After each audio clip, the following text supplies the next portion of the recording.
अस्सलाम वालेकुम नाज़रीन। रोज़ानी सिंधी न्यूज़ सां मां आहियां हामिद मीर।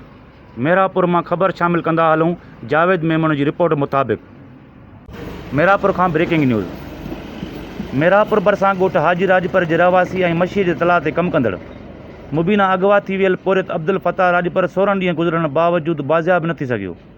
नई इंतिज़ामिया पुलिस को तहर्क वरितो आहे, जंहिं सबबि मुगवीअ जे वारसनि घर भातियुनि में सख़्तु ॻणती ऐं ख़ौफ़ वारी लहर छायल आहे ऐं मुगवीअ जी अमड़ ऐं मासूम ॿार बेहाल थी विया आहिनि। जॾहिं त मुगवीअ जे भाउ अब्दुल गफ़ार राजपर पारां भाउ जे अगवा थियण ऐं दाड़ेलनि पारां 2 करोड़ रुपया भुंग तलब करण जे तस्दीक बावजूदु इंतिज़ामिया तोड़ी चूंडियल निमांदनि पुलिस कख ॿियो नाहे कयो।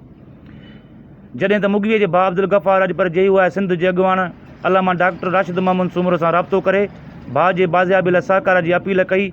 उन मौक़े ते डॉक्टर राशिद महमूद सूमरो खेसि हर मुमकिन मदद जी यकीन दयानी कराईंदे चयो त सिंध में जेयू या कारकुननि जो तहफ़ुज़ कयो वेंदो ऐं अब्दुल गफ़ार जी बाज़ियाबी लाइ हर मुमकिन कोशिश ऐं मदद कई वेंदी।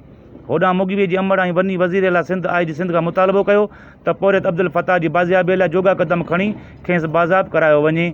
Javed Memon, bureau chief reporter, Naushahro Firoz.